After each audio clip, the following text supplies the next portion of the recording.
on to predictability.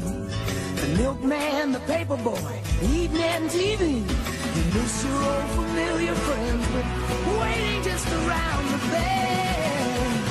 Everywhere you look, there's a heart, a hand to hold on to. Everywhere you look, there's a voice of somebody who needs you. When you're lost out there and you're all alone, a light is waiting to carry you home. Everywhere you look. Metalheads, welcome to Mayhem Sundays. Holy shit. Love that intro. Love that intro. Notice it goes comedy and content. It's very vague. It is very vague. It is. It's intentionally or subconsciously how we meant to do that. Hails Danny, James G, Bruce Taylor, Odin's son. Welcome, you guys. We have an amazing show planned tonight. Thanks again to the employee of the month right here. Give yourself an attaboy, Lee. You are nailing the game. Oh, that was the wrong kind of attaboy. That's the attaboy you do after the show. After the show. I did it before the show. I'm fucking special. Anyways, again, you guys know we've got Jon Barbas coming on, but it is Mother's Day. Shout out and happy Mother's Day to all the mothers out there, all the metal moms, all the mom moms, the grandmoms, abuelitas. All right. Happy Mother's Day to all. Right. I was over at my mother-in-law's today. She actually made everyone lunch. Of course, that's how it worked. You know what I mean? We're like, hey, can we? No. All right. So, anyways, happy Mother's Day to all the mothers out there. I think, Miss A, we got a couple of little. I think we actually reached out to our friends down in L.A., Lee. We had a connection at the Whiskey A Go-Go. We were asked them if they would kindly change the marquee tonight for our show real quick. I think we have that in there. Hails Matt Nevermore. How are you doing, Matt Nevermore? Do you see it up there? I put it in one of those. It should be the Whiskey A Go-Go. I talked to the management. Tone Jokers here. Welcome. You see it? I got it. If you got it, I got it. Never mind. I got it's right here. There you go. Whiskey A Go-Go. Happy Mother's Day. They changed that for us. And for those of you that saw earlier in my community page, we celebrated with Peggy Bundy today. All right. So happy Mother's Day to all the moms out there. All right. But anyways, that's what I've been doing today, Lee. I know you've been doing stuff all day, having fun. We've got a great show planned. Yeah, go ahead, my friend. No, I was listening to you. My mom. I thought you were getting ready to say something. Either way, we got a fun show again. Jon Barbas from the Heavy Metal Philosophy channel is here with us. He's going to hang with us for a fun interview. After that, we got a fun little art contest, album art contest that Lee and I are going to participate in, and you chatters are going to judge our artwork and tell if it's good or sucks and determine who wins. We got all kinds of fun stuff. We're going to do a little recap of some old shows and have all kinds of fun. So what do you say, Lee? Should we get that? We're going to do that show. You remember the old sitcoms where they ran out of ideas and they would just rehash the old fucking shows? Yeah, we're one of those tonight. Except 25% of it is new material, so you're going to fucking love it. It's going to be the best ever. But without further ado, Shred, what do we got? Hitting a home run right off the beginning tonight. No, we're hitting a home run. We got bases loaded, grand slam right off the bat. Be here from the beginning, folks. You're going to want to be here now. Tell your friends, share it out, like and subscribe, all that good shit. All right, go ahead, Miss A. Do your thing. Wait a minute. Who are you? Hey. John! Thanks for having me on the show, you all. This should be fun. Welcome. Thank you for being on. Absolutely. It's our honor and privilege to have you here, sir. You know. Oh, you're too kind. Hey, love the channel. Love the channel, man. Love what you're doing over there. I'm sure many of you here in the chat are familiar with Mr. Jon Barbas here, Heavy Metal Philosophy. But John, if you could give a brief description just in case someone new happens to watch and they don't, they will know where to find it. We have all the links and stuff, but give a little brief description of your channel and what you do over there. And Lee and I are going to interview you. I got some fun questions. So every Saturday morning, 10 p.m. Eastern, I break down the new metal releases that dropped the previous Friday. I do my 5 favorite. We do the big mainstream bands, underground bands, dealer's choice. So I get to like pick non-metal stuff if I want to. Album art of the week. It's just all about the new metal albums that dropped that week. And then every Tuesday is the podcast, which is on all platforms. And then we just talk about various different topics having to do with metal, the philosophy behind it, the culture, why we do things that we do, industry stuff, business stuff, but all usually focused on metal. Absolutely, dude. And you do it so well on all of those, by the way. Absolutely. Go ahead, Lee. I know Lee's antsy. We were backstage. He's sitting. I know we're on a time crunch here, so I gotta get. He's on the edge of his seat. Look at him. I've never seen him. He's always he's always really still. Go ahead, brother. All right, so 32,000 subscribers. That is a fucking number that, you know, when you think about 32,000 people that want to see what you're doing, that's crazy numbers. You've been going only since 2020. Like, 2021. Oh shit! Well, YouTube's lied to me because it said 2020. So you must have signed up in 2020. I think I signed up in 2020 so that I could get the name locked down, but then I didn't launch until 2021. So your first video, go back to it. Like, what was the plan? Was it just to show people stuff that you got, talk about stuff that had come out? Was it still the same, or was it completely different to what it is now? No, I had a much nerdier vision of the start of the channel. I wanted to talk about philosophy and then like cross it over with metal. And a couple of things happened to make me change that. The first thing is I had on a PhD in metal studies, David Burke, to talk about metal and philosophy. And his thesis for his PhD was that all metal is an exercise in existentialism. And I thought to myself, nah, because I'm going to talk about, you know, absurdism and stoicism and all this different stuff and mix it with metal. And then I read his thesis and I was like, holy shit, he's right. It literally all is existentialism. And so that kind of ruined it for me a little bit. It's like, it really is that simple. Like I can't, but then also after doing an episode every week, I realized, look, I'm not the most prolific philosopher that's ever lived. There's only so many subjects I can talk about. There's only so many times I can say life has no meaning and there's no free will before things start to get stale. So I was like, I have to pivot. So I still try to incorporate the philosophy in there where I can, but it's not the sole focus anymore. Okay. Nice. But so now it's gone into other things, right? Because I mean, looking at, you have a website and you're like a photographer, you're a fucking writer, reviewer. I think you're also doing like multimedia. So was that stuff that was kind of, you've learned on the way, you were doing it for someone else, or was that planned, or that was just something you kind of fell into? Not planned at all. So I wound up working for this publication called Metal Digest, which unfortunately closed in January, but I did all my writing for them. And then Rotting Christ was coming to Atlanta and the editor emailed me, was like, hey, would you like to shoot that show? And I was like, yeah. So then I called my photographer buddies. I'm like, I need a crash course on photography. So one of the keys to that has been having good mentors.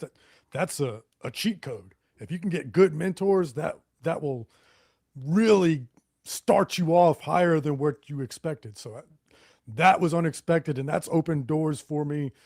And then as the show grew, I had people reach out to me and opportunities, and I just said yes, you know, and dove head in and try to get better at it as I go.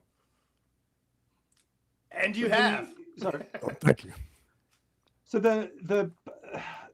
like, I mean, it seems to be like, so with the whole heavy metal philosophy channel, is that going? Is that something? Is that like sidebarred to that, or is that all one in the same? Like, when your goal for this channel, is it like two different visions under the same? Does that make sense to you? Like, you've got the music stuff that you do on the channel, and then you've got this other thing that you do. Because it seems crazy to me, like someone who's like, oh, can you come photograph Rotting Christ and have like little to no like photography experience? Is that how you said it? Yeah. I just took advantage of the opportunity is really the truth of it. Right. And it was kind of two different things. It was heavy metal philosophy. And then I worked for METALHEADZ, and there was some overlap in that Venn diagram, but they were two separate entities.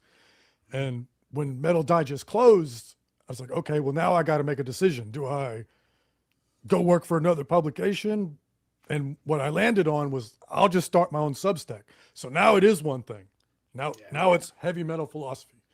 And thanks to Metal Digest, I got a couple of years of experience under my belt, doing concert photography, doing write-ups. And so I've managed to get a Rolodex. People know, hey, if John will cover this show, he'll do a good write-up, he'll get good pictures. And now I can use that for heavy metal philosophy instead of Metal Digest. Good crossover. I mean, really is. Shred, go. I don't want to cut you off. Well, I have a follow-up question. I mean, seriously, yeah. I know I have a good follow-up question. I mean, you've taken pictures of like a bunch of legendary metal bands, dude. And in history to all of us, I mean, if go to this guy's website, they're all there in some iconic places. What bands and venues have you been most excited to work with, if not all, or like what venue, or was there a combo of the two that you were like, fuck, this is just goosebumps the whole time? Am I going to take good pictures? Because I am losing it. This is so cool. You know what I mean? Like kind of just iconic band, iconic venue, same place, same time, or two different places. Like, I mean, I know, you haven't taken pictures for, how long have you been taking pictures for, and how's that all? That's like 8 questions. I'm sorry. This is my third year. Okay. That first one, like, talk about getting thrown in the deep end. The first concert photography gig I ever did was Rotting Christ, Karak Agron, Uwada, and Gay Area opened the show because Gay Area wasn't as big as they are now. And my first concert photography gig, I think I shot the hardest band that there is to shoot in Gay Area, because they're all black. They don't have, it's all black clothes. They even paint their skin black. So in order to get anything to show up on the camera is pretty challenging. So that gave me a big confidence boost. But so that was a huge deal. Like, holy shit, I got a pass. I'm going to Rotting, like, it's not some bar gig for my first one. Like, that was like crazy, right? And then because of back in the day, I was in bands. Most of the Atlanta venues I've played. So the venues, not so much. I did get asked to shoot High Lung at Red Rocks, and that would have been a dream come true. But I was like, yo, you gotta, like, I always do this for free because it gives me content. But for me to go to Colorado, like, I would need some air, and I was like, fingers crossed, maybe they'll do it. Maybe they'll do it. They didn't do it, but that would have been a dream come true. And because I've had guests on the podcast, I've sort of gotten over the starstruck thing a little bit. But when I shot Cannibal Corpse, and when Corpse Grinder looked down at me, and when he perceived me, I was like, oh shit. That kind of legs a little wobbly for a second. And that same show, Mayhem was with them. And when I was taking pictures of Necro Butcher, it was kind of like, damn, I'm like, this is like heavy metal history standing right here in front of me. This is weird. Those two stick out to me as times that it really like, whoa, I can't believe I'm doing this. I love that. I mean, that, and you're the chosen one who gets to take the pictures of it all. Like, I mean, it's like, talk about just epic shit, dude. Really cool, man. Really cool. I mean, I didn't mean to ask 3 questions and circle fuck you there, but Did I catch them all? Is the question. yeah, no, good call. Yeah. I mean, listen. I Barry, if you're in the chat, Barry's like, you're gonna have John Wick. Look, he asked him that question just like John Wick fucks people up right there. He's like, I got all 3 of those. Yeah. Anyway, so go ahead, brother Lee. John went into fucking bullet time like Matrix. He's like, and I swear that's the last time I'll make. Yeah. That's the last John Wick reference I'll make. I got them all out of me backstage. All right. All right, let's get serious for a second, because this is one which everyone saw this video. Okay, maybe not. I mean, I think at the time when Andrew Lee put out his video about these his metal, white supremacy or whatever it is, I thought that he framed the question wrong. And look, that could have been for clicks and views and whatever, but this was my take on it. And I know you put out and you didn't necessarily agree, you had your own take on it, but my thing was with that was, I mean, if you are in any bad choice of words, but I'm going to say a predominantly white country, you're going to find that potentially you're going to have predominantly white players. Okay. It's like, I guess, if you went to China and you said, well, how come there's no Europeans playing metal? That's how I took it. And I thought it was a kind of a bizarre way that he put it, but you had a different type of angle on it, which I thought was interesting. Do you mind just kind of briefly or deeply, whatever you want to fucking do with this, re-explain how you took the question and your answer? Yeah. And did I just miss the whole point of what he was saying? Did I look at the surface level of it? Fucking miss the whole point of it. In a very broad sense, I kind of agreed with him. Like, is there racism in metal? Of course there is.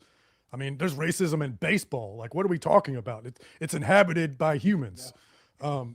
What I didn't like was the framing that metal itself is racist. I didn't like that because metal has been a refuge for me. I'm also a minority. I'm also Asian, and I live in the deep South of America, which is arguably one of the most racist places in the country. Now, a sidebar, I don't really agree with that. It is a racist place for sure. I just think the other places are also racist and they don't get the reputation for it. But anyway, if I just take it on face value and say that I live in the most racist place in the country, where I found refuge from that racism has been in metal. When I go to metal shows, that's the place where I experience the least racism. And have I experienced racism in metal? Of course, because it's inhabited by humans. And that's not to justify it. It's just, we live in the world, like, and one of his points was about bands that have minority makeup, and he said, we have to forcefully desegregate metal. And I always say that podcasting is like arguing with your wife. After it's over with, you always think, damn, why did I say it that way? I should have said it this way. And one of the things I said in response is like, I want you to explain to me what you mean by forcefully desegregate metal. And somebody came to me and said, shout out Persephone, said to me that that's a token thing to say, like in the civil rights movement, people would say, what do you mean by that? Don't rock the boat. And that's not what I meant when I said that. What I meant was, I'm Asian. I've been in bands, and nobody has ever said you can't be in a band because you're Asian. You can't play this gig because you're Asian. So I wasn't saying, what do you mean by that? Don't be violent. Don't rock the boat. Don't protest. That's not what I was saying. What I was saying is, like, literally, what do you mean? What is the mechanism? Who do I need to force to let me in here? You point me in the right direction, I might agree with you. But in my experience, I haven't had people gatekeep me because I'm Asian. Now, have people made like shitty, rude jokes? Yeah, of course. And do people have like biases where maybe they're not going to like me as much as somebody that looks like them and maybe they prefer that band? okay, but that's the consumer. I can't control that. As long as there's equal rules, that's all I can really ask for, in my opinion. That's yeah. And I mean, to in solidarity with you, look, I'm an Australian in New Jersey, so you and I, we're the minorities, all right? So I stand with you, John. All right. I'm sure you haven't gotten any rude, out of the way comments about being an Aussie. Well, they call me Skippy. You know, they call me Skippy, and I'm like, I've never skipped, nor have I fucking ever seen a kangaroo up close. Oh, that's a lie. I lied to get some votes there, but it's true. It's like, you know, we get called all types of names, and I'm not saying that, you know, that I'm offended by it, but I'm just saying that I'm an Australian on the East Coast, and we are like hen's teeth. So I might even argue I'm even more of a minority. So I was more, you know, fucking capable of answering that question. I just fucking am stupid, so I can't. But I thought your answer was awesome. Even on the video, I thought, yeah, that's probably fucking right. And he probably should have said it like that. But if you're in a band, I know you're there and you're going to say something about good old Sunday giving us cash. But it's like, if I'm in a band and I want to say something that's going to get people to look at my band, yeah, I might word it a little crazy as well. So I didn't, you know, I thought it was a bit disingenuous, but I definitely preferred your explanation more than I enjoyed his video, if that makes sense. Miss A. Hi. Sunday morning sessions. Thank you for your super chat. So 666, I have nice. a thing. I know, 666. So I have a question for you. Why didn't the skeleton go to the Blasphemy concert? Because he didn't have nobody to go with. Oh, gorgeous. You won't get better comedy. clip it. Clip it. That's a viral. All right, so here's one, and so I'm going to get this out of the way because I know your questions are way more lighthearted, I think. Yeah, they so are. we're talking a little bit. We're talking about. We're going to go into fun stuff after this, John. I promise, because I've only got limited time with you.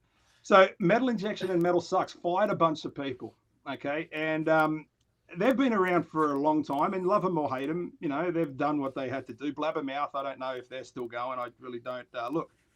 But I was watching Ola England this morning, and they're saying that, well, bands now are bypassing the traditional outlets, you know, because I thought, well, these guys took over from the magazines. And, you know, do you think now that they're out the door, or it looks like they're going, you know, the way of the dodo, do you think guys like yourself now might be that next in line to push what's coming out? Because guys like myself watch channels like yours, and that's normally where I get recommendations. That's normally where I hear something. So do you see this as an opportunity? Yes, and this is not surprising to me because it's happening in all media, all journalism. If you have interests in other things, you'll notice that all of those publications are dying too. So, for example, I love martial arts, and in the boom of MMA back when Pride was still around, there was a lot of different MMA outlets. There were a lot of journalists that made their living just covering martial arts. And if you look now, that number has shrank significantly. All those publications closed, and part of it is by their own making because of shoddy journalism. Part of it is just the nature of the business. People aren't reading articles anymore, and that's sad. I don't like that. Yeah. And then another part of it is the rise of the influencer class, and this is particularly strong in MMA. You'll notice that all the fighters have podcasts now. So why would you, as an MMA fan, listen to some pencil neck journalist talk about fighting when you can listen to the actual fighters talk about it and get their insight behind the scenes? And that sounds like a win-win, but there's costs with that. There's costs with losing real journalists. Now there's no fourth pillar that reports on like the business activities of the UFC. There's no investigative journalism. So right now they're trying to pass legislation called the Muhammad Ali Reform Act. And it's basically going to make it where boxing has to abide by the Muhammad Ali Act, like they have for the past 20 years. But these new companies that the UFC is going to start aren't going to have to abide by those rules. It's rules for them, not for us. And there's no journalists reporting on this. There's no institutions providing the institutional support to do the kind of investigative journalism that is needed to watchdog the industry. So I'm not, yes, there's a big opportunity for me with metal injection going down, but I'm not celebrating. I think that's bad. I'm going to take advantage of it. Obviously, I'm going to do my best to fulfill the demand, but the very thing that makes them weak was a good thing for us. So one of the reasons why they're having these layoffs is because an institution like that has staff, they have writers that they actually pay a wage to, versus all these other small publications where all the writers are volunteers. Metal Injection actually paid their writers, and they have an office and they have hosting, which means that everything they publish has to get enough clicks to make enough money to pay all those writers, to pay for the mortgage of the office, to pay for the hosting. And that's why Loudwire was publishing all of those articles back in the day that said Corey Taylor thinks this about apples, and it infuriated us, but they wouldn't do that if people didn't click on it. So we're really getting mad at ourselves because that's what people clicked on, and everybody can message them and say, why don't you cover the underground bands? And all the writers there, they're metalheads too. They're going to say, we want to, we've tried, y'all didn't click on it. And so, okay, so there's more channels besides me. I don't want to toot my own horn. There's Thralls of Metal, there's the Heavy Metal Journal, there's Furious Metal. There's all these channels that are doing what I do, saying these are the new albums that are coming out. And people like the host. And so people will watch what the host does, and therefore then they get exposed to these underground bands. Whereas, like, can you name a writer at Metal Injection? I know one. No. And I'm not trying to bag on them, but like that's where they went wrong. Yeah. You know, there's no Hunter S. Thompsons in journalism anymore. Dude, absolutely fair too. To say that there's not, and they don't have any, like you said, the backup. When you work for a big company like that, you have lawyers and stuff that can back up the journalists and all that stuff, and all that costs a lot of money. And man, it's not shocking that they went down, especially at the economy, everything is. And I don't want to get into that, but you know what I mean. It's all like you said, and everyone's afraid to write too. You know what I mean? Yeah.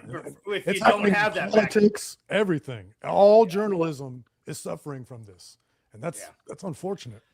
Yeah, sucks a big fucking bag of fucking donkey dongs. Anyways, and you mentioned too, like,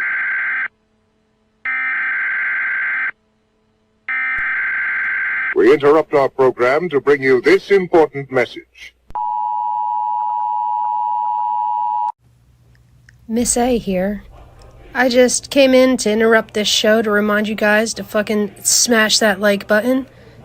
Hit it. Subscribe. Fucking share it. Comment. It's free.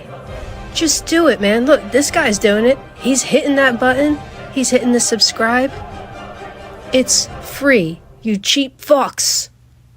No! What are you waiting for? Do it! Just do it! Yes, you can!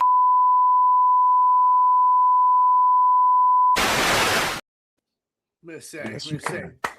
Miss A, you sums can. up that question, doesn't it? It really did. Wait, perfectly played. So the Thralls of Metal that you just mentioned, like, and I did ask you this question with the covering of the underground, and I kind of get where you're going to go with this now, all right? But like, I'm still going to ask this question, and I'm going to get beat over the head with it. The underground, which you mentioned, okay, I think that any channel that has got some type of audience should have a responsibility to expose bring to the forefront the underground bands, the exceptional ones, or the ones that are doing something new.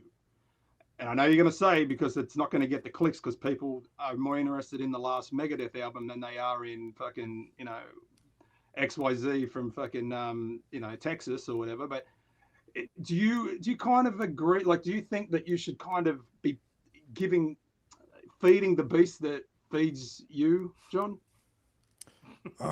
Well, I've got a day job, so I don't have to get the hundreds of thousands of views on every episode. So that frees me up. As a philosophy, I think that any host should shout out the bands that they like. And they shouldn't say, I'm only going to do underground because I'm true cult. And they shouldn't do, well, I'm not going to do this underground band that I like because it's not going to get any views. I think you should be honest about what you like. Now, the strategy that I've employed is I talk about both. And so hopefully people come in, the casuals come in for the mainstream stuff, and then they get exposed to the underground bands. So if you watch my Saturday show, before I do my top 5 favorite, I always talk about the big bands that released albums. And I do not allow my opinion in that. So that means there's power metal bands in there. There's metalcore bands in there. I'm not a huge power metal fan, but some of these power metal bands have huge followings. So I open up the show with big bands, and then I jump into my top 5, and hopefully people that clicked on it because they saw a, Blind Guardian album cover on the thumbnail, they say, hey, yeah. And then they click on it, and then they watch the rest, and then they get exposed to my top 5. And now they know who Tomb Mold is or whatever. Mm-hmm. No, that's awesome. That's a good hook. And I mean, you're not cheating anybody. You know what I mean? You're giving everybody sort of what they want, which works. You know what I mean? You're going to catch a little bit of every bit of attention with that. I love that, dude. It's a really good strategy if you it really is, dude. And it works. And your delivery, again, I say this to a lot of people. Like I was talking to Wyatt. He's like, I said, Wyatt, when we had him, you have like the David Attenborough like delivery. Dude, you have a very good like. He's the best metal educator on YouTube, in my opinion. He's really good. I wouldn't disagree with you. But you're right up there with him, dude. I mean, you're like top 5 guys, I'd say, right in there too, dude. And speaking again, because your delivery, you're well spoken, and again, you're touching multiple topics and multiple angles, which is cool. I kind of want to talk about a different angle. I know we got to get you got to run here soon enough. Can we talk about you farming, dude? You farm, dude. My grandpa had a farm. I love doing on farm. I know Miss A got to talk about farming backstage. Are you like? Like a full-blown subsistence farmer? Are you living fully off of your land? Are you have animal? I know I read on the website you've got chickens and goats. I mean, are you doing the milk and the eggs and all that? Like, all that rugged, freaking outdoors shit, man. Are you doing that? And you doing that every day on top of your regular job, by the way? The answer is yes and no. So, I like coffee. So, there's no way to be like fully off the grid. Like there's things that I have to buy. You know what I'm saying? Right. Yeah. We'll send you some of this. Good plug. I didn't even know y'all had that. Hell yeah. I'm going to get me some. So probably like 80% of the vegetables that I eat come from here. And most of the year I don't eat beef because I have hunted deer on the property and put that in the freezer. I usually don't get enough to last me the whole year. Right. And if I want fish, I have to buy fish. There's no good fish down here in Georgia for me to catch. But I haven't bought eggs in years and years and years. I've got chickens. So yeah, I'd say probably like 60-70% of my consumption comes from my land here. That's awesome, dude. I mean, again, that's nearly full subsistence. I watch a lot of shows about it. My grandparents did it when they moved from here up to the foothills of the Sierra Nevada. Ow, just hit my elbow, my bad. And they had pigs and chickens. And I mean, even I have friends that live down here. Yeah, it's a urge. So I'm just gonna pull through, guys. Anyways, fresh eggs like that, again, it's all better for you. If you can do it, guys. And that's really cool. You do that, man. You know what I mean? That's fun. It is work. I mean, you can go out. So like when you go hunting too, like you might have a year where you don't get it. Yeah, this last year was rough. Bucks. I didn't see anything. Yeah, that sucks, dude. Yeah, Miss A. Hey, Marty. Thank you so much for the super chat. Hey, what did the grape say when I stepped on it during a mosh pit? Nothing. It just let out a little whine. I love Miss A. I'm glad we stop the show each week for those, right? I do. It's worth it every time. Thank you, Marty. Marty, heavy metallurgy, you rule, man. Appreciate you, Marty. Do you want to challenge the chat? Y'all should give just do like $1 or whatever. Just give as many donations as you can. Let's see if she runs out of these jokes. she just might. The Miss A challenge last week, right? Last week she just came on and went, thank you. It happens.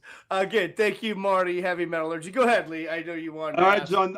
Look, have you got any more questions, Trey? Because this is. I got a couple. I know they're dumb compared to the ones you wanted to ask. And I'll give you the. I got one. I want to give you the. And first off, I want to say, John, are you aware of the heavy metallurgy guys? Peripherally, and I don't mean that to be disrespectful, but I purposely don't watch a lot of metal content because I don't want to be influenced by it. So like one of my peers is a good friend of mine, Lindsay from the Heavy Metal Journal. Like I want to support her as much as I can, but I don't watch her content very often so that because we do similar things, and I don't want to be influenced by her. Yeah. Usually like when it comes album of the year time, like I'll catch hers after I've done mine to make sure, because I want to give that support, but I try to limit the amount of metal content that I digest so that everything that I do is me. Yeah. Well, these guys, look, Marty is a old, sorry, Marty, I didn't mean old, but like Metal Maniacs journalist. So you and him would probably be able to talk each other's ears off, but that's a great channel. They dissect a lot of albums instead of like, showing an album, then next album. They will go into one album like balls deep and just rip it apart and then come back to the point where like, do we even like this anymore? You know what I mean? It's a really good channel if you've got the time to invest. But look, I didn't want to talk. Oh, here we go. Come on. He's got to get out of here. Hey, and Matt only gave $2 this motherfucker. Hey, more. Matt, thank you, buddy. Thanks, Matt. What is a metal knight's favorite fish? A metal knight. You give up? It's a swordfish. Oh, that a girl. Thank you, Miss. All right. I got this, John, and then I'm going to get you out of here because I know you got probably cows to milk and eggs to eat or something. But I asked this to everyone. I'm not even going to give you context because I kind of gave you some at the start of the show. But is black metal to you? Well, I'm going to give you the infuriating philosopher's answers. So let's go. Let me do my best Jordan Peterson impression. What do you mean by metal? Is that what you? It depends. What do you mean by heavy metal? Do you mean like it's heavy music? Do you mean like the subgenre heavy metal, like Iron Maiden, Judas Priest? And so therefore, the infuriating philosopher's answers is it depends on the band. So for example, Uada, very much a heavy metal band that also is black metal. But then some of the raw black metal, man, that to me is more like punk. It's very DIY. In fact, they use a lot of punk drum beats that you hear the D beat in it all the time in between all the blast beating. So like the raw, true cult black metal is to me more punk. And let me tell you something that really changed the way that I listen to black metal. Like 5 years ago or so, Behemoth put out an EP. It was after I Loved You at Your Darkest. They put out an EP, and the closing track on the EP, they did a cover of The Cure. And when I heard them do that, all of a sudden I started hearing goth in all of the black metal that I was listening to. I could not unhear it. It's like, holy shit, all these black metal bands were listening to goth, and that was a big influence on them. And I didn't even realize it until now, until Behemoth unlocked it for me. So Nice. some bands are more punk, some bands are more goth, and some of them are straight up power metal with fry screams, like Jimmy Boga, you know. So that's my very like cop out, non-committal answer. I love that one, dude. I So love wait a the minute. So great wait. So that, John, I loved your answer. I thought it was one of the more entertaining ones, but there is no. I'm only taking 2 answers. All right. So there is no third option. Right. So there's a yes or there is a no, and you have to commit to one. And this will be pulled up in 10 years' time, and we can harass you for it, or you'll be praised as a god. So is it a yes? Is it a no? Well, if you paint me into a corner like that, I get flack all the time for including things that's not metal. So I'll just say yes, because I have a wider net than everybody else. We listen and we don't judge, as that chick who killed a mum said. So this is what I've done. I've put your name in the list. So far, everyone's agreeing with you, which is incredibly sad. But I go. So I think you're in good company with Wyatt and with Necrotic Nick from Thrall. So I think, it was a good answer anyway. And look at that. Right, if you thumbs up, everyone gets... Yay, no one else gets guys. Yay, Not on guys. All right, John, is there anything, Shred, is there anything that we're missing out on before we get John out of here? No, I don't want to keep the man any longer. Again, I know he's on a tight schedule over there. We all have to get up tomorrow after all. And John, I had a great time. Thank you. And I know the chat appreciated. The chat was alive with so many questions too. I can't wait to actually see some of them later because I was so focused on all this. But dude, thank you for coming on. This was amazing. Thank you for having me. We'll have to do it again in the winter when I can stay longer. Did I get all your questions? You got all of mine because I'm a bully and I just forced them in before Shred asked you. I let Lee. Listen, you saw him. He's still on the edge of his seat. In fact, he's nearly going to fall off. Look at Lee. Because you know what? The thing is that I wanted to go nerdy on the channel, but it's like I also want to keep it interesting for people watching. And nothing gets people excited more than talking about race, and nothing gets people excited than having a strong opinion, right? So I want to hit those two, which. Unfortunately, it sucks all the life out of the nerd questions because this is way more exciting. Unacceptable! Unacceptable! Unacceptable! What? What's going on? I love it. Is there anything coming up on the channel that we all should know about, we get excited about? Yeah. Or is it same old, just business as usual? Yeah, I'm sure everybody will be really reasonable and wholesome in the chat when we talk about racism. Right. Yeah. Well, most people here are pretty cool, but you never know. Matt's a preacher. Matt Nevermore right there. He's a real. We met him in real life. He blessed us and everything. And then we went and moshed and watched him.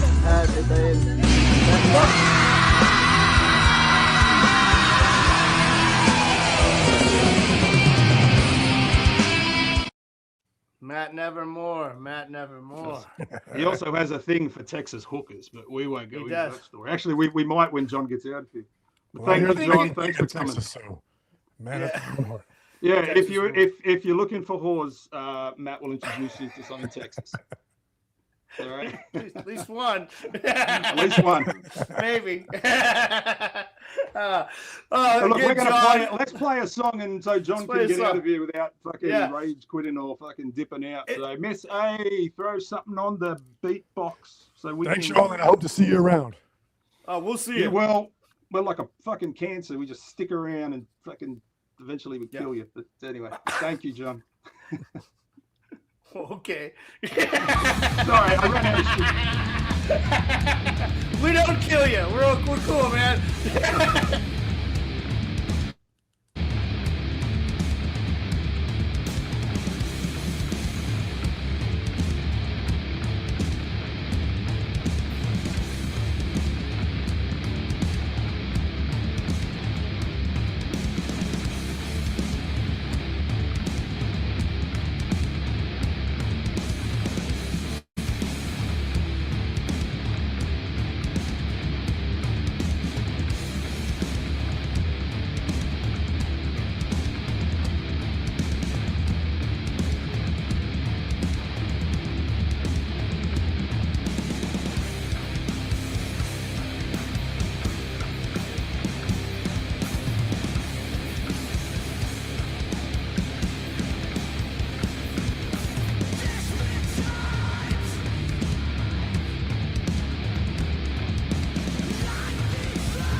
Metalheads, welcome back. That was an incredible time with John. I know we could have done 4 hours, huh, Lee, with that guy? Yeah, it's sad because there's a lot of questions that I felt like we got to hit this and we got to hit that and we got to hit that, and he did at the start when we were trying to find a time.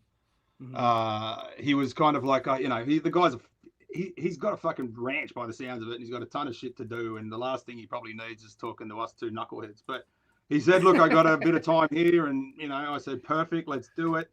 So he graciously gave us 30 minutes of his time. I was like, that's pretty cool, because you don't have to do it. That's why you've earned that Valiant Employee of the Month badge across the bottom of your name tonight and in the last few episodes. You've earned it. You really earned it. We might have to add like gold star edition. Maybe you need a company car. I don't know. We'll figure it out. Maybe we'll work on it. Maybe. Anyways, I don't know. I do need a fucking stand-up Paul Stanley if anyone's got one to accompany my jeans. So he needs it. If you've got a flat Paul to go with this flat jean, you got to solo that guy. Lee he might pay high Dara for that. He might high Dara. Yeah. I want to say hails to just after Alan. We talked about racism and you're like, high Dara. Well, I had to do it one time. Get one in while we're in the middle of the show before anybody catches it. All right, that was a really fun interview. I hope to get John on again. Lee, well done, man. Seriously, give yourself one of those pats on the back. There you go. All right. If you guys get bored after the show tonight and you're still looking to get your heavy metal mom something for Mother's Day and you're just last minute in it, go over to ForMoreInProductions.com and get her some Pious Levis patches. Maybe, what your mom would really like? Probably that new Warhammer 666 Hate Crimes, and skip on down to Mom, or what is it? Coming Home. What's that? Coming Home? Lee, it's your song. Coming Home Loaded. What's the title of that song? I'm Coming Home Loaded. Hello? Oh, he's not here. He's gone. Sorry. Lee has vanished. I'm still doing the ad. We got Quintos del Chivo on there for your mom. You can get some eye for your mom. You can get your mom a Warhammer 666 banner or two, or you can get your mom some Brooding House. Just your mom would love it. Your mom or her friends. If she doesn't like it, she'll probably take it to a thrift store somewhere, and some cool person will go in there and find it. And yes, while you're over there, go check out that amazing Go to Mentis cassette.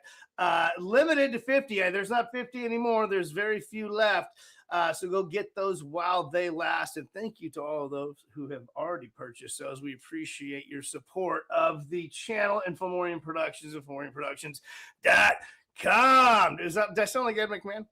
Yeah, look at this. All right, we are also, check this out, guys. We're into underground metal. We're releasing stuff, but we are also doing some content creation, as you are witnessing right now, as you've been witnessing over the last 33 episodes. And I hope that it's getting better and better, and it certainly is on our end. Again, we got the lovely Misanthropy backstage doing most of the heavy lifting for Lee and I. We just get to hang out here and talk to cool people and have fun. But again, after the show, if you're still feeling those winter blues where you live, go get yourself one of these Hawaiian death metal long sleeves, front and back print, up and down either sleeve, various sizes, various prices, and they ship all over. While you're at the Evaristo 1974 eBay store, you can look for these and many, many other fine t-shirts and products that Barry has over there. And while you're out on the interwebs, take a breath. Go over to our good dear friend from Pennsylvania, Eddie, at the Realms of Rock Vinyl Records. If you happen to live in Pennsylvania, head over to this place right here. If you do not live in Pennsylvania, go support via the interwebs, realmsofrock.com. That's how I support, because I'm a gazillion miles away.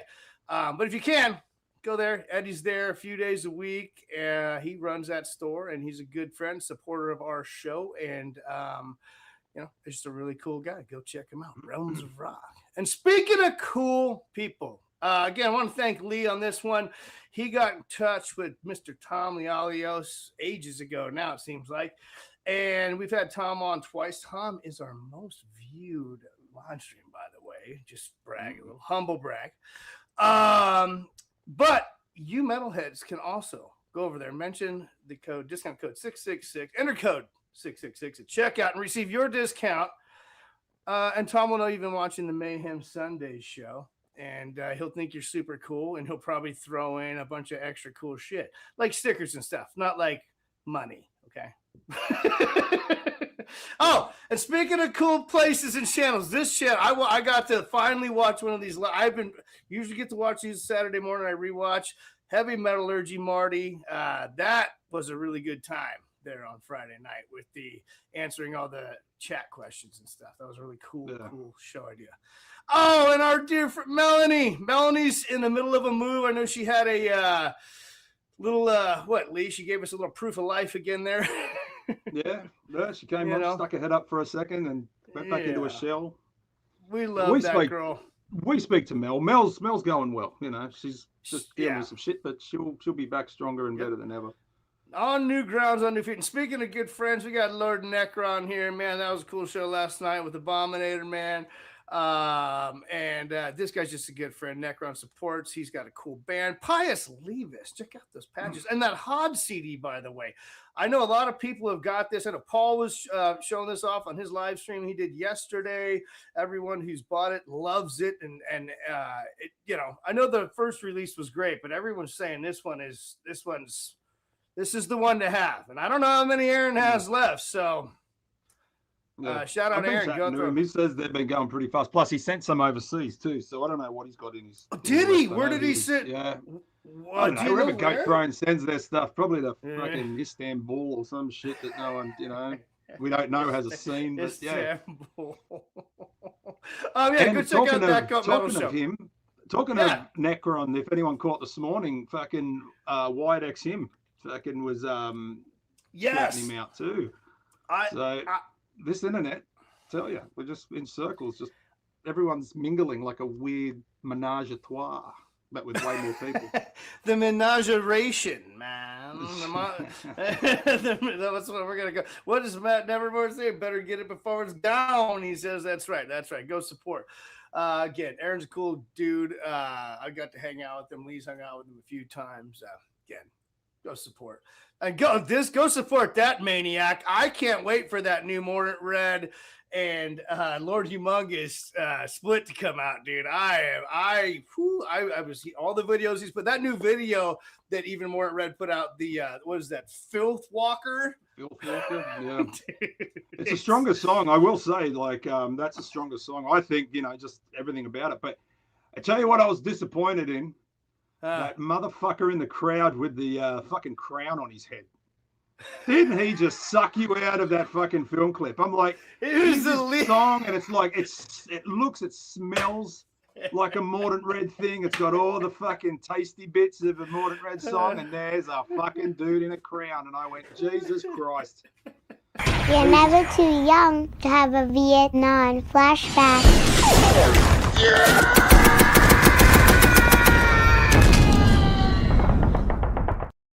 No, you're not wrong. I just think when I see a crown, I just think of Fraser walking into my bathroom at the Best Western, which I do believe their logo is that not a crown of some kind, or is that a carriage? I can't remember. Fill me in if you have ever seen it. Was that? I don't remember. Either way, two shits, Fraser. That was a great video. I texted Revick. I was all, dude. That that video, I could smell the nasty brutality and nastiness. Just all it felt grimy. And he was like, "Oh, dude." Sweat. And I'm gonna drop a little. If we still have that drop, I'm gonna do a little truth bomb right here. He told me. Revick himself texted me and he said, some big giant motherfucker, as he would say, fell on the fucking drum kit and fucking destroyed them all. Like the whole thing. Like after the video, obviously. So yeah. I feel that he gets rowdy. I feel it needs that, like, doesn't it? I don't think you've got a Mordant Red film clip or live show unless someone's broken something or fallen over. Yeah, or taking a shit or puked or Taking a shit. you know yeah. what I mean? I mean, just sort of And bar for that. We're gonna play that clip tonight because I thought it was cool, and Yeah. you know, unfortunately Frasier's in it, but it's a great song, and you know, I am interested in hearing something because he did say it's going to change. It's got keyboards in it, you know. It's a bit weird. But, Oh, that was the other. I think I commented. Speaking of keyboards, I'm like, what was the keyboardist in a prison cell somewhere, like due to some like some she's like shitty done in the bathroom. Yeah, I was like, yeah, he was blowing guys in a bathroom stall when they found him. Yeah. What's his name? The Glory Hole fucking something. Goblin or something, or yeah, he does got a really good name. I can't think of it. Revic rolls. All right. Dude, should we? What do you want to do, Lee? We got options. We could do the. You 5 said. minute, Yeah, well, I mean, I want to see because you teased that in the green room, that fucking thing from Tank Crimes that you'd picked up. Dude. I thought I didn't get to see it. Okay, I got something pretty cool that I never had bullshitting on album. So Scotty over there, Tank Crimes, right? I got this on vinyl. This is the Destroy, but it's the ultimate collab. It's the what is this? It's the comprehensive compilation, right? Ooh, 2 C words. Yeah, yeah. We couldn't say the other ones. This has all of those albums on both sides, right? It's I don't even know how many. It's in 1989 to 94. This is what Total Fucking Chaos. It's splits and non-LP tracks on all these, right? A lot of you probably have this. Yeah, this is like what the fuck? The crust punk and shit. You know what I mean? Right? I was gonna say it smells like punk. Total fucking chaos. Totally it smells like punk. Yeah, I mean, look, it's like cut out like the, you know what I mean? Like, and look at all the other album covers. They cover some like Sepultura songs on there, or Cavalier. You got like what's that one, right? Isn't that Sepultura song? One of those? Yeah, I think it is. There's a few covers on there. I'm pretty sure. Yeah, I got that. But so Scotty had to pay. No, what's that? Scotty had to pay taxes on some shit or something, some tariff thing. I'm not trying to be just saying, but that's what. So he gave there was like a 25% off or something. Got the on Instagram is where I found the deal, and then I also got. I'm not super familiar with what's this, Morbicon. I did look them up on Metal Archives after. This is sort of a blind buy. That's another Tank Crimes release right there. Right, so that's a blind buy for me. Is anybody familiar with that? Morbicon? No. Me neither. This one here, look. Well, I do blind buys like that, and sometimes I regret it. Morbicon, this is black thrash, and I love thrash, right? And I'm like, I like, because of this band, I like black metal a lot more than I ever did before.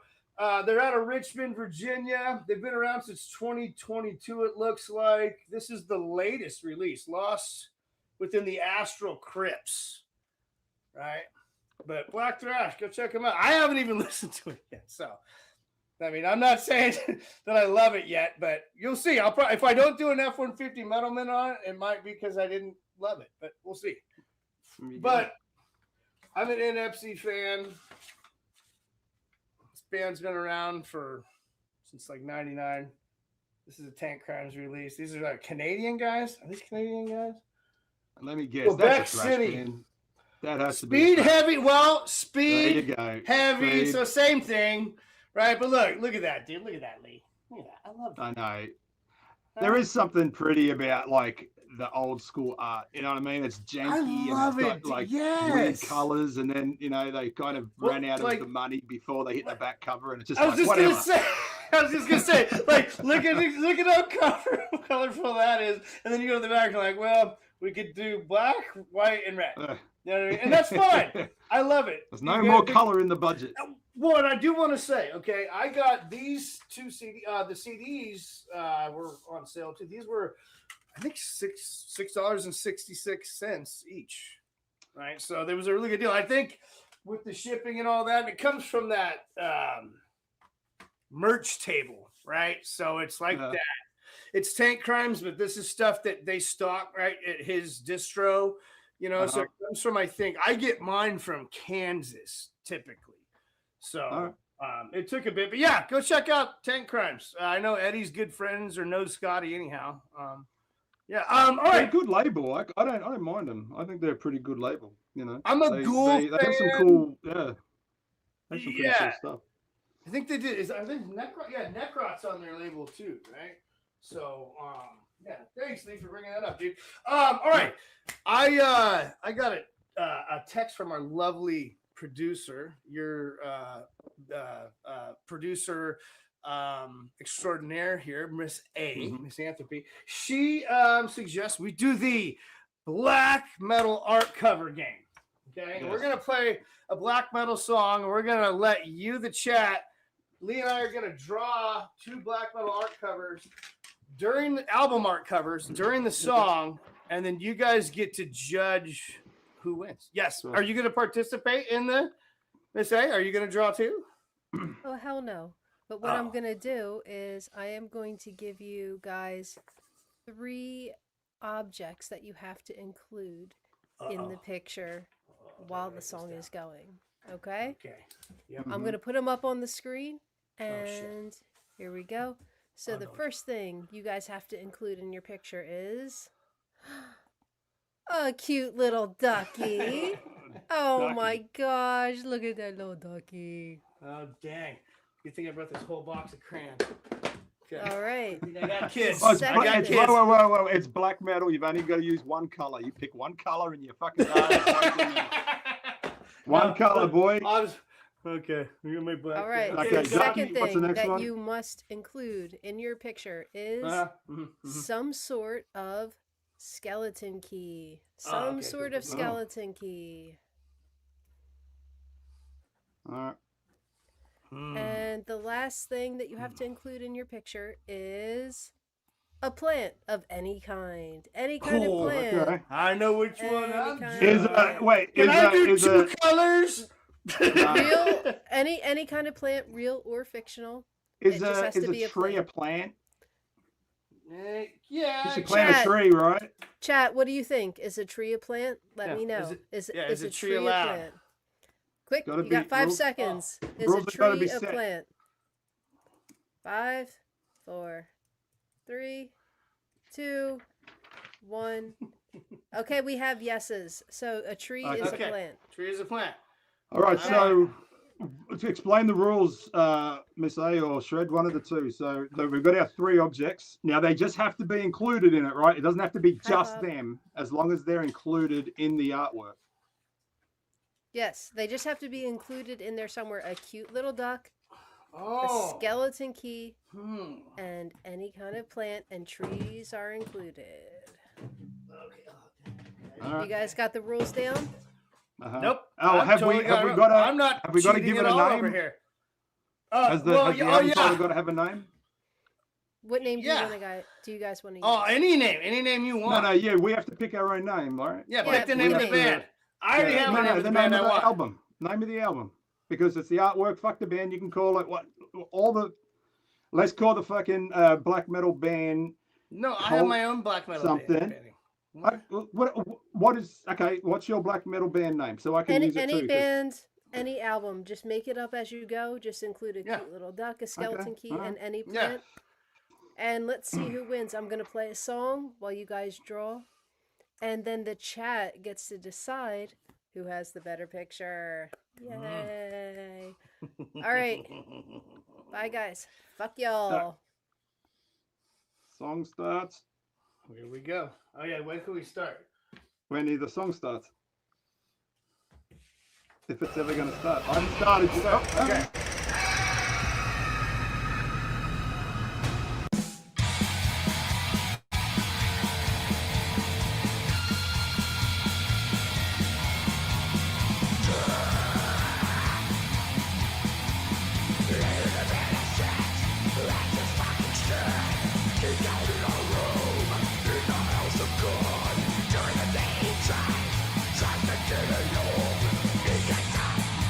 It's born,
Lee's still drawing. No, I'm not. I'm naming the.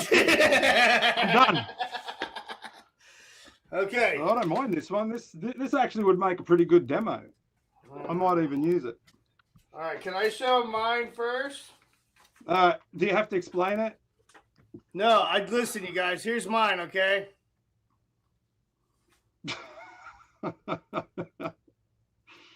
Yep. Wow. My band is called Turd Circle.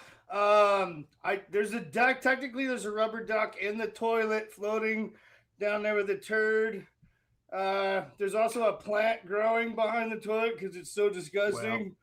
Wow. And Fraser, that's actually Fraser. He needed a skeleton key to get in there.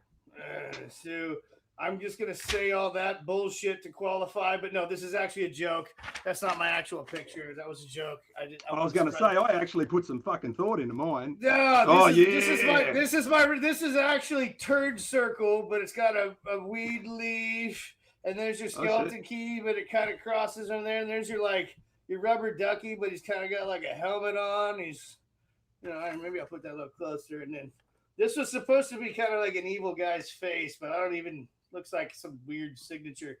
But that's Turd Circle. Turd Circle. What's that thing in the fucking up there in the right-hand corner or something? That's my duck. That's my rubber duck. Jesus, it looks He's like got an a airplane. beard. Yeah, it's like a 1940s fighter plane. Jesus Christ. I mean, he's got a beard. I tried to make him like a me if I was a rubber ducky, but it didn't work out so well. And that's technically my skeleton key. But yeah, that was it. Not bad. Hey, thanks, man. Appreciate it. I mean, Van Gogh, but not bad. All right, so mine better be better than that. All right, so here we go. Can you see that, motherfucker? So there's the fucking king. That's like a king diamond fucking chicken or duck. All right. Like corpse paint king diamond. Yeah, duck. Okay. No black metal album is not complete unless you got a moon in it. So I got a moon. That was a bit of artistic license. Okay. There's a tree in the background because he's like in some mythical fucking forest. All right, because that's where ducks live. This here was going to be something like mountains and shit, but I ran out. That's another tree over there to prove that he's outside. But that down there that looks like a fucking piece of broccoli is actually a nuclear explosion, and the album is called Atomic Nuclear Fucking Duck. Good thing I read that because I thought it was a Smurf village for just a second, but it has the chicken, the skeleton key, and it's got a tree there, and it's also got a moon, and it's got a cool name. It's got a cool name. Mine was sort of just for funsy, but I mean, who wins? Lee's is more black. Go. What do you think, Miss? Now is the time to vote. Who wins? Shred or Lee? Shred or Lee? Everyone, vote now. Bye. Right. You keep score, Miss A, and we'll move on, and we'll come back after something. Yeah. So pick another song, but we want to chat. Yeah. Sorry, go. No, well, you know what? Next time we do this, we might do this again. Yeah. That was kind of fun, Lee. There is a way in StreamYard to do a poll, and we could just have them do that. Yeah, I don't mind Sunday. It's a strong Lee. I mean, he's in a black metal band. I'm wearing the shirt of his band. I mean, he better win. If he didn't win, he might lose status, you know? He could. But I will say, I never thought a duck could be fucking as metal as that duck. Like it's even got fucking corpse paint. Like it looks like a blasphemy duck. Look at it. It does. Like, that could be one of the fucking duck wins of the apocalypse. It's a duck whose dad was definitely a crow or a seagull because his beak's got a little hardness to it. Yeah. No, I don't think he's got a dad. I mean, you guys wouldn't buy that CD if you saw that cover somewhere, though. Turd Circle. I worked. It's like Fraser's band. This took me like 8 minutes to make.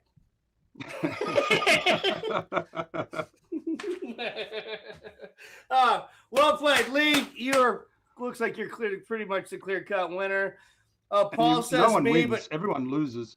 we all lose. Right. That was just for fun. Yeah. We're all losers if you're here watching this. But yeah, it's a strong Lee. Paul says me, but that's because he's my bestie from the Midwest. Yeah, I appreciate that, Paul. Thank you, buddy. Or he says shreddy ... No, he's about to talk shit. His next comment's about to be fucked up. Watch. That was he had an ellipses at the end of that, and that means some bullshit's coming next. Oh, his vote was bought. Okay, never mind. Okay, his vote was bought. Okay, all right. I don't know how, but all right. All right, Lee. What shall we do next, my friend? We can recap some stuff. What would you like to do? I did have an idea for something because like I was saying in the start, like, when you haven't got anything new, and I was like, well, we do have something kind of new, and because we don't have a guest for the whole show, I thought, what better person to, ask some questions to would be Shred, because Shred talks a lot, but he doesn't answer any questions. He just asks a ton of questions. So I thought, let's give Shred some questions, but these questions you're not going to like them. I thought I wanted to make uncomfortable questions. I like. So I thought I got 4 questions. Now I think they're pretty cool, and the chat's going to probably think they're interesting. I gave you one in there that I think is an easy one, but let's just go through them, and then you can answer them any way you please. And I would like, before you answer them, the process in your mind as you're going to get your answer. Fair enough. Okay, so you can make notes verbally. Okay. First question. So, if you had to pick someone in the chat right now to take a secret to the grave, who would you pick and why? And who in the chat wouldn't you pick? Oh, is that it right there? Okay. I have an instant first answer right now. Okay. Megan's here, and I trust her, and we talk a lot. But I don't see Barry here. So does it have to be someone who's in the chat right now? Right now. It's got to be right. All right. This second. So I trust Megan. Her and I've talked. We've talked, and she's a psychic anyway, so she's just gonna know what the fuck's going on with me because I've had her read me. So, but I trust Megan with info. She's never fucking, I'm not a bit shit talker either, but Megan's a trusted agent. The person who I trust the least, but not because they're not a good person, but not because, and I think Lee knows the answer to this question. No, I don't. I just love that you're going to say it. We all know who it is. Come on, do I even need to say it? Come on, Fraser, I love you, dude. Fraser, I trust Fraser, but I would Fraser would I feel like if I was like, hey man, whatever you do, don't tell anybody this. And then as soon as somebody of any other thing, right? Or you might forget, Barry, well, you were Megan, bro. I didn't see you in the chat. It had to be someone right there in the chat right now. You and Megan. So if it was Barry or Megan, then you made that. I did cry. Well, I've known Barry longer. So then there's your devil's advocate if you want to have that. I love you, Megs, but I've known Barry longer, and Barry's. I love Barry. And I love you too, Megs, but not in that kind of way. Not as much as Barry. Just he's a smart ass, of course. Here, this is for fucking shenanigans. Good question. No, I love it. All right. Okay. Yeah. Next one. Oh, this you're gonna have fun with this one, dude. Oh God. Okay, I better drink a sip off this beer. No, this gonna be good because there's only 3 people that you can insult right now. So I think it's gonna be fun. What is the worst decision that Fomorian has made? Who made it, and why did you think it was a bad idea? Oh, wait. Look at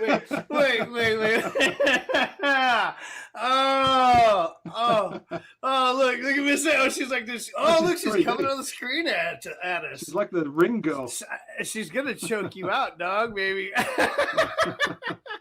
Oh, my God. Okay. Can I ask you to...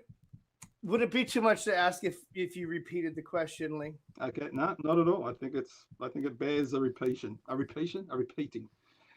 What is the worst decision that Fomorian Productions has made, and who made it, and why did you think, Shred, it was a bad idea? So it's got to be a bad idea. So I'm assuming that you didn't like it from the get-go, but you went with it because you maybe were outvoted, or you just didn't like it, a bad feeling before you said, like, okay. Oh God, there's a few, which sucks. No, it sucks. Yeah, I know exactly. Which one. I wish we had this Jeopardy music, man. Like, there's one big one, but like, okay, so can I go all the way back to the beginning? Yes, all the way back. But yes, okay.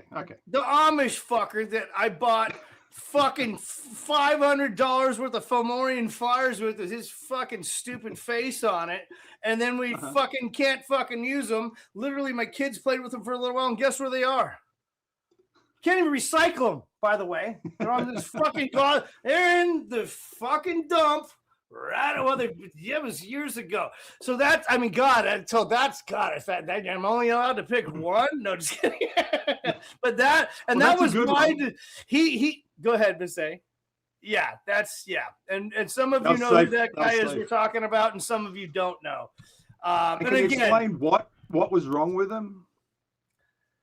A bit clingy, maybe not authentic about who he actually was. About the flyers. Wait. What about the flyers? Yeah. I mean, other than his face on them, or it said the wrong website, or above all that, it actually even had. Check this. I wish I kept one. I couldn't look at them anymore. I didn't even keep fucking one. So anyways, it had, you know how if you like do a screenshot and then we submit stuff to places, it had the little 3 dots across the top of the screen of and it was right there on the top of the little whatever 4x6 postcard, and I was just like, I look at my tattoo shop. I took them down there. I gave those guys like a fucking 70 of them. Here you go. And then I went back there all like, you guys got those?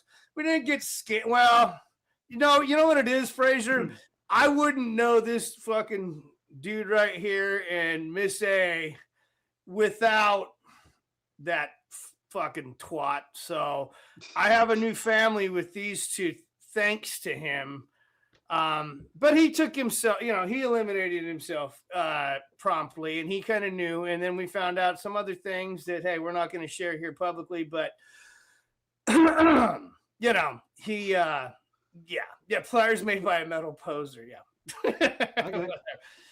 He spelled the website wrong. He also fucking made an Instagram handle that we can never use anymore because he fucking spelled that wrong and forgot the password, right? It was all types of fuckery. All right, so this is probably the easy one, but I think you'll get a kick out of it. Which one of us, and I mean us by Miss A or myself, would you trade for a bag of edibles if money was tight? You. I knew you were going to say it. I shouldn't have answered that on Mother's Day. I love you, Lee. And listen, unfortunately, I've only got to hang out with these two lovely, amazing new family members of mine one time, but it was for several days. Lee was sick, and Lee and I got to hang at the bar a lot more, and we hung out there. Lee and Miss A and I hung out at the bar the night before and all that. And listen, I think, no offense, dude, at the level of which I go with them, I feel like Miss A could like hang more. You're good. I don't want to lose you though. I'm like, Lee party with me too much. And now he's like, I'm afraid to hang out with that guy a little bit. He goes a little too, like, all you guys are in extreme metal. And I'm an extremist when it comes to taking edibles, a lot of people would say. And because a lot of you that are like, I took 5 and I freaked out. I took 300 before this show. I'm fine. Just saying. But hey, it's okay. For all those of you, by the way, precautionary tale, don't go out there above your limits. Lee can hang, by the way. Listen, you both can hang, by the way. That was an unfair question. But it's good to know. It's good to know that I'm only worth a fucking bag of edibles. So that's. I mean, well, you also didn't specify how big. I guess I should have got into more detail. What is it? Like, if it's a 5 milligram, I'd have been like, I'm not even in this deal. Well, I mean, look.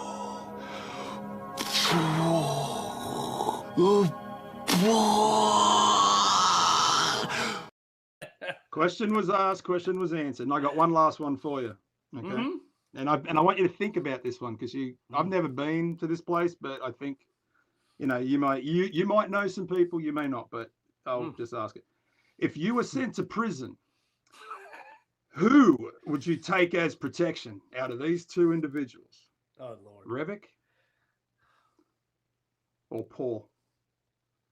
Oh God, they've both told me epic fight stories. I believe Paul to be the larger man, like in life, like just like a bigger. But I hung out with Revik.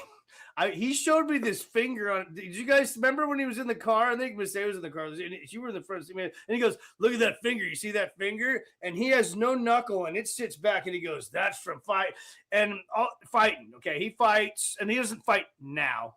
I mean, if he had to, I absolutely think he would. So but again, Revik's a rowdy motherfucker, but Paul's also told me a million stories about throwing people into cop cars, and he knows the cops, and they were kind of okay with it, and fuck. But then Revik told me stories about that. Remember that club that had the deer head on it, and by that record store we went to, Cactus Records? He was like, "Oh, dude, we had like 15 fights in the parking lot here, and this happened and that." And I was just like, "Holy shit!" He's lived the guy doesn't fuck around, so that's fuck Lee, fuck. That's tough. Because you got to think of two things. Like, first off, okay, size and intimidation, I get that, right? But then you've got caginess and dirty fighting, which I think. Well, both in the military, both fucking. Paul was a bouncer for years at some clubs, let's say, that he may or may not want mentioned on here, and he throws like Paul's got that Hawaiian, he's got that warrior fucking, and some of his relatives played for the fucking Chicago Bears and still do, and they're like these mad, and it's like, but then again, like I said, we got to hang out with Revik. And he's like, and I know he told us shit about his childhood that I will not even say on here, that I'm like, this guy, and then he was also in the military. And then we all got to hang out with him and his brother in the band. And like, they're fucking insane. So like in a fight, I don't know. Oh, that's so fuck Lee. This is a real tough one, man. Fuck. Because one of them, Paul's my bestie. You're getting something up the butthole, and one of them you won't be. So that's it. There's the morning shed. There's the morning rape shed. But Paul's also his fucking realtor. What kind of chaos? If Paul's like, let's go celebrate. I'm like, oh no, 12 rape sheds, and now we're like, it's a freaking Quentin Tarantino movie. You know what I mean? And we're who's it gonna be? You gotta pick one of them. You gotta pick one of them. Man, Paul. Wow, they're both even the same age.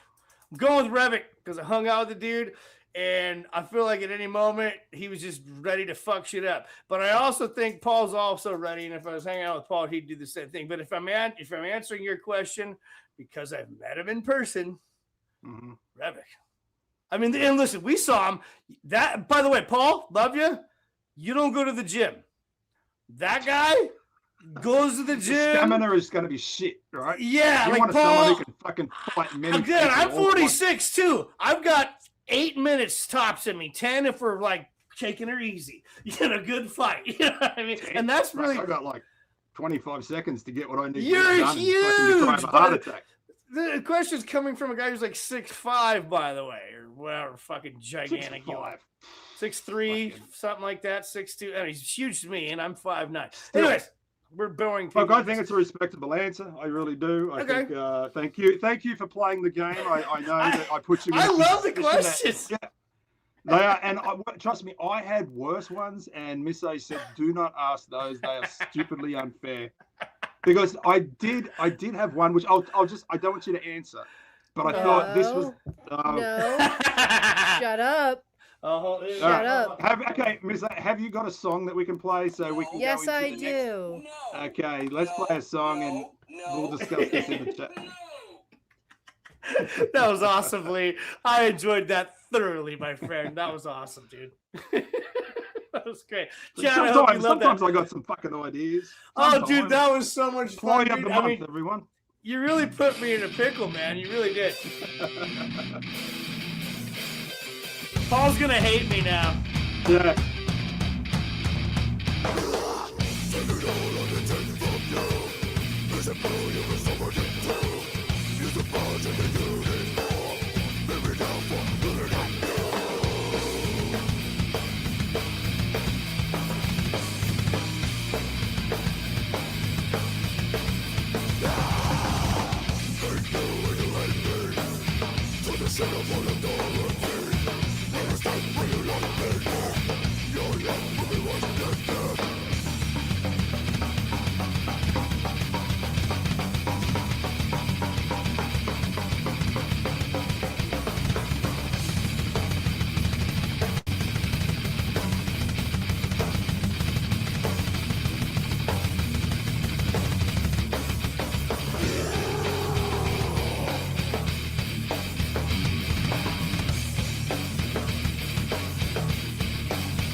Goat Jimenez, as Revik would say. Manos. Goat Jimenez. You guys go check that tape out right there. Go buy it. We got CDs coming soon, right? We got CDs, Lee. We got some CDs doing. We got them. We just had some difficulties in the last week that we've had to deal with. So they got to be up there. Are they up there yet? They will be up tomorrow. CDs available tomorrow. Tapes available right now. Get both. Get both. Get both. So if you don't have a cassette, you can buy the CD. It is a regular CD price because CDs seem to have stayed the fucking same price, but tapes have gone up. So unfortunately, but we got on CD and it's cool. It's a cool looking fucking thing. We'll have an ad coming. So what we got going on, Shreddy? Huh? Okay, we listen. It's Mother's Day after all. We've had a long night. Again, many thanks to Jon Barbas from the Heavy Metal Philosophy channel for joining us. Oh, hey, by the way, I want to. Can you leave it there? I'm gonna say for a sec. You can go get those tank tops at his website. Okay, the Heavy Metal Philosophy tank tops. If you live in a warm climate, this is for you. I'm gonna get one probably because I don't mind wearing a tank top. Like he said, if you don't mind showing your guns, show them off. So go check them out. Check them out. And hails Aaron Comos, Texas, right there. That's Mr. Goat Throne himself, for those of you that don't know. But next week, all right. Well, sorry, I'm skipping ahead. We're gonna let you guys go here soon, but Leah, I want to give you a little sneak peek behind the scenes teaser for next week's show. And Mr. Employee of the Month here has done a phenomenal job again. And when I use that word, I don't use that word lightly. I know you guys probably go, I fucking use that word a lot. I mean it when I say it. Guest after guest after guest. Next week, we have someone that I think many of us are going to be interested in. Lee, would you like to introduce that? You've been talking with them. Yeah, so we've gone through all of the YouTubers, right? The ones that we liked, and they've been really cool to come on and do some stuff. And there's no more musicians releasing anything except for old Revic. He's got something coming up, and we've had Carl. So So next week we're changing it up, and we're not going metal related. We are going horror adjacent, however. So has anyone heard of that Zach Baggins character? Everyone raise your hand. Zach Baggins, he used to go into like houses and find ghosts, but no one ever fucking saw him because he was a big fucking scam artist. Well, we got a fucking guy from Phantom Investigations. This guy is a real life ghost hunter. Goes into people's homes who are having issues with fucking possessions and fucking spirits and all types of ghastly manners. So, we are going to be talking to a real life paranormal investigator from Phantom Investigations, real place. Okay, you can call them up and they can come around to your place and they'll bust your ghosts, right? Like real Ghostbusters. And we're going to have him on tomorrow. But what is kind of cool too is that when we were doing this, because we had an idea of doing something different, right, Shred? We wanted to fucking branch out and do some other shit. Yeah. So we reached out to two, and because I'll reach out to two people in the same thing, and normally what will happen is only one will get back and the other one will flake, right? But this time, both of them got back to us, and they're both paranormal investigators, but the other one's a little different, right? Yeah. The other one's a little bit more, I want to say the word serious, but I don't mean serious in the sense that they're more real or whatever, but this one's coming on with what do they call it? A spiritual medium. Now, I thought that was like the person who comes in and says, all right, there's someone in the room, and it could be, I could have this all wrong. There's someone in the room and it's a man and it looks like your dead father. Like, I don't know if it's that. Someone might want to help me out, but we got someone coming in that can see dead people. Yes. And I'm thinking that's fucking pretty sick. Yeah. So next week we have one. It's going to be fucking awesome. I can't wait. I have some pictures banked for this. One of my very best friends in the world since kindergarten. I'm still in contact with him. He lives up in Reno, up there. If you're not familiar with Virginia City, is a very, very little old mining town with a lot of ghost history and spiritual shit going on. His son has stayed there. I have pictures that we're gonna ask this person to analyze for us. I have 3 photos that I was told, I'm not gonna reveal what's in them. I want our guests to reveal. So yeah, I can't wait. Have you ever had something? A spirit interventionist. Yeah. Okay. No, he said a spiritual medium or something in that regard. But I was like, well, as soon as I hear the word medium, I'm like, sign me the fuck up. I want to see the dead talk. So I'm hoping it's that, but it probably isn't. I'll be disappointed. I won't be disappointed because it's fucking hell. They're talking about shit that's kind of cool. But, absolutely. Yeah. And we have, I don't know, have you had anything in the place where you live now? Like, is it an older place? Do you have anything there that's kind of fucking weird? The 90s, dude. But I grew up in places. I grew up in this town called Nevada City, California, another gold mining town. And there was some like weird stuff going on there. Maybe not in the house, but in the town. There's always, again, there's a lot of hotels or stuff like that have these, and they're legit. Listen, I'll be more prepared. I'll have a few from my hometowns too and see if Josh is familiar with them. So it's going to be really cool. Again, like Lee said, we can't wait to do this. Like, we've had Megan on and she's read us and stuff, which is really cool. And I've talked to her afterwards and she was so on point. This is going to be another level of that too. Another just additional thing. And maybe Megs wants to come on and comment.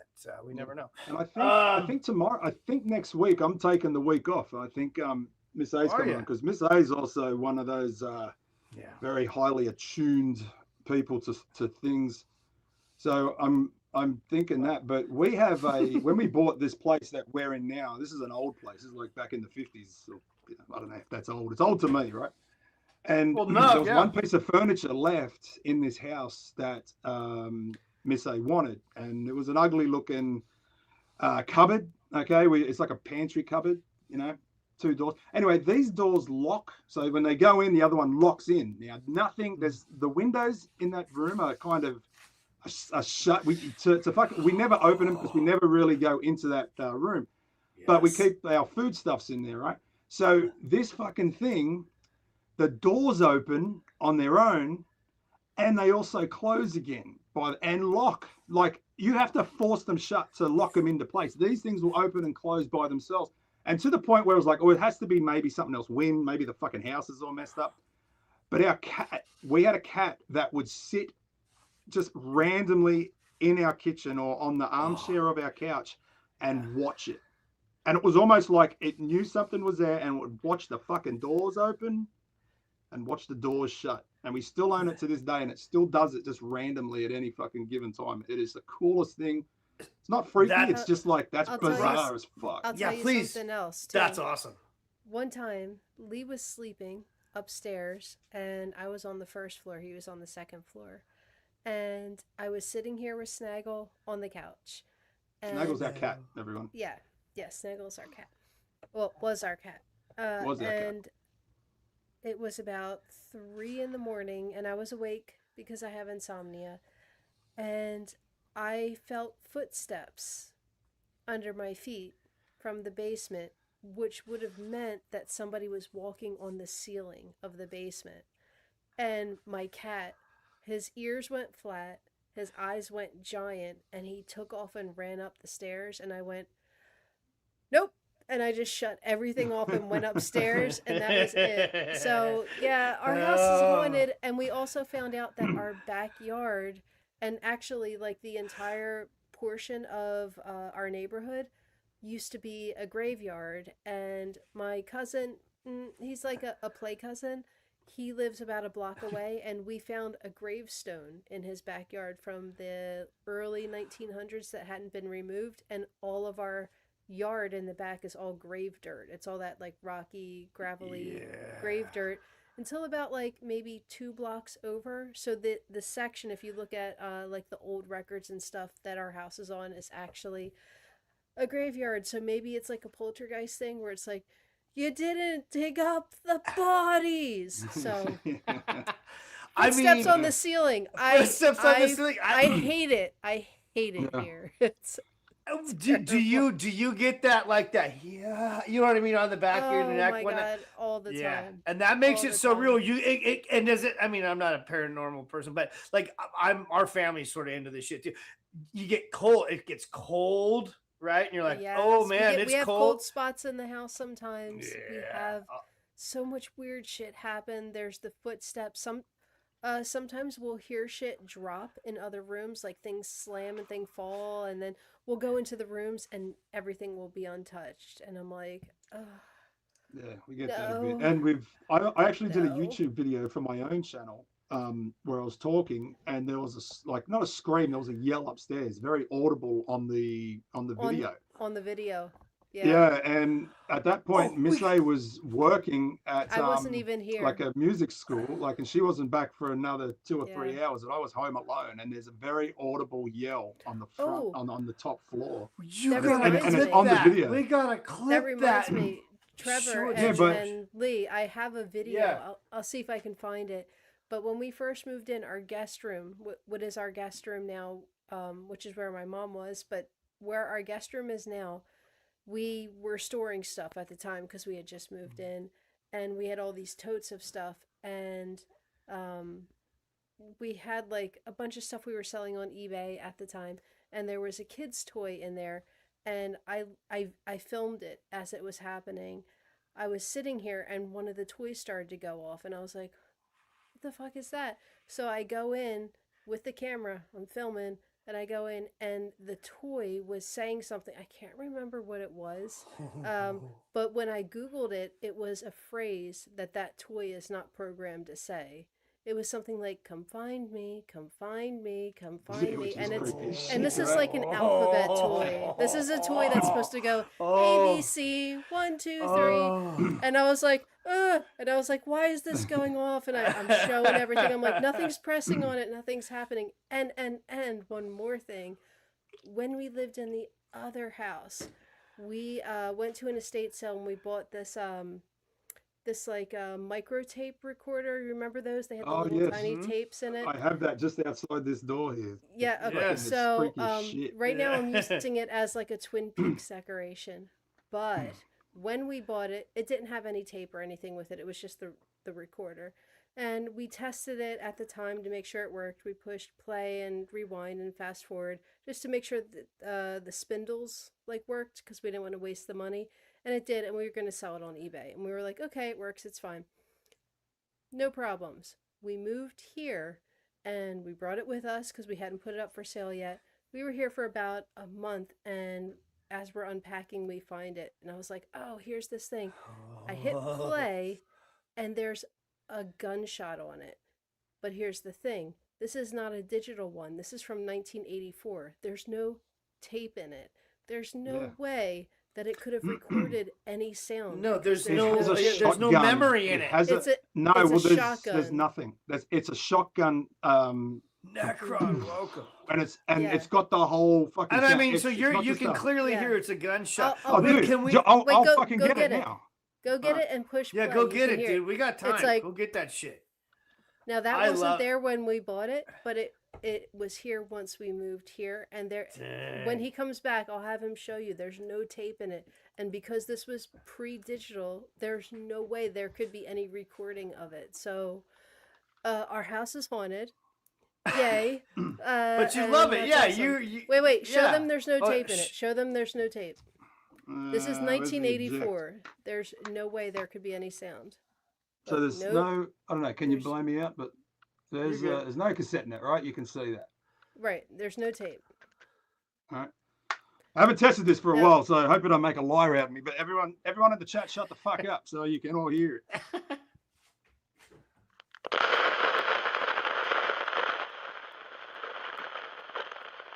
That's different again.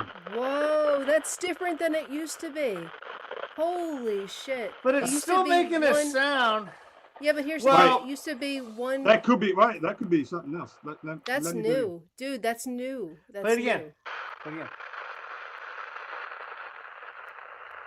What? Now- It almost It's sounds like different. breathing. It almost sounds like breathing. Wait, I don't know. Can you blow me up and see the spindles Yeah, hold aren't on, even hold on. Blow him up. fucking moving? Oh my man. god, I hate it here. Look at Marty's like Wait, Dusty gets wait. to play head. I was gonna say that too, Marty, but I... Right. So when we first got it, it was. You can. I don't know if you can hear it, but Yeah, I no, now we I'm can hear it. thinking right. So I don't know. Can you? Do it I one wish more you could time. eject it and do it. I don't know. Can you see? Where's the light? Wait, I got a phone You're here. good. Let's put a light on it. Ah, here we go. Now we're fucking playing with fire.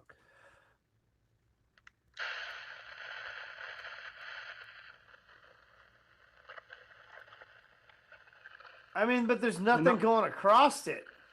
No. No. And So here's the I mean, thing, I'm not Marty, I've It was- actually I've cleaned it. I've cleaned it because we were gonna sell it. with the little the Like little I'm touching alcohol, the or the old spindles. school. There's no It's not even spinning. There's a ghost in the machine, man. But here's the thing, right? It's now I've never heard it make that sound. Normally, it's just a, and then it Yeah, stops. it used to be, and then Yeah. it You know what stopped. it probably was? It was probably some kid recording Blame me a fucking farts. lie. That's what it is. Like some kid recording farts on it, and then like it just there was so many farts recorded into it that no matter when you took the tape out, it just had like one last little poof left in it. I'm Yeah. sorry, I'm just But I trying to. wonder, I wonder now if it would pick up the dead, right? Can we play it and like get fucking I don't like know. little Sunday voices in it? wants I it. hate this. Sunday I wants Yeah, it. we'll hate shut. this. So come Sunday next morning. week, guys. Su- Come next week. We're gonna have a paranormal investigator on. We're On gonna my tell him all farts. these stories, and maybe he can come out and investigate our fucking backyard, which is a graveyard, and all the haunted shit that's happening. Next week, come share it out. I'm out of Next week. No, listen to me say week? that. Next week, again, I'm very excited for this guest. I've had paranormal shit. I'm not even going to reveal some of it here. Sometimes, well, let's put it this way. Every time, no matter what bed I've ever slept in my entire life, and some people would probably be like, well, you just shake yourself to wake. I'm like, no, I'm laying there perfectly still sort of awake. And then next thing I know, the bed goes, da-da-da-da-da. And I'm like, why? And I do live in That's California. the edibles, though, Shred. Sometimes. It is, and I don't live too far from the old San Andreas fault or the fuck. But I always check, you know what I mean? But yeah, next week, that's gonna be fun. Again, thanks, Mr. Employee of the Month. Again, well earned there, fella. Hey, you get the best parking spot. You get Jello at lunch. Only but you have to watch Bill Cosby commercials for Jello during it. That's because you know he's looking for sponsors, and we're welcoming it. Just kidding. We're not actually welcoming any Bill Cosby sponsorships. Again, great show, Lee. I had a lot of fun. I think we ought to end it here. Again, one more time, thank you to Jon Barbas from the Heavy Metal Philosophy channel and everything he does. Look, there's him eating a taco. He probably grew most of that shit. It's probably a venison deer taco that he made right there. Seriously, you know we've had a philosopher, now we've had a theologian. Who else can we get? Huh? Right. Demon hunters. Yeah. That's who we get. Hunters. Yeah. It's gonna be sick. Yeah, absolutely. All right, man. Great show. You will go check out Warhammer 666. Go over to his channel. Spread the love over there. Let's get this guy up to 1,000 subscribers. Come on, share him out. Go buy the music. Go support his Bandcamp. This guy's working hard over there. He's not only, and he goes to work every day too, just like the rest of us. So thank you, Lee. Support. Thank you.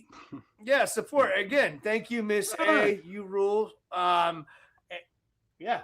You do.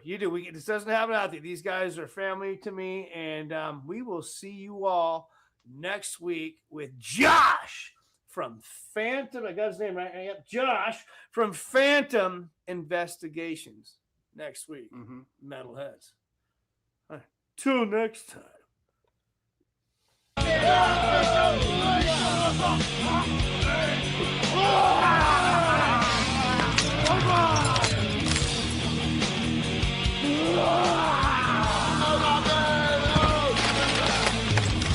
Look at them, they're going insane. What is this something they do all day? They just fucking jump around up there. It's ridiculous. Just stay there. I'll tell you when to go. I see them better than you can. I'm so scared. What happens if I fuck up and they find out? Falco, okay, grab that beer and take it up to him right now. Go.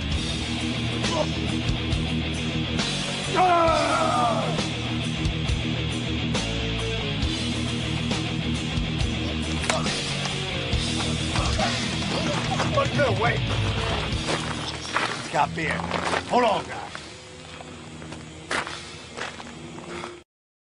You hate it when people say, you don't need alcohol to have a good time. Well, you don't need running shoes to run, but it fucking helps.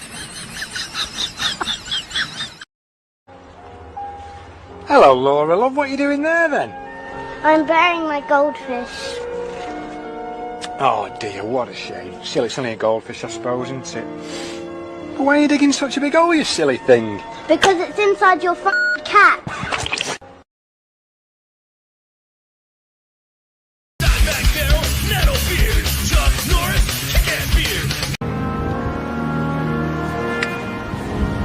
Where's Becky? She's taking a shit. I'm gonna kick his ass, and then I'm gonna kick your ass. You're not gonna touch me. And then I'm me. gonna kick it like rock death. Oh, baby.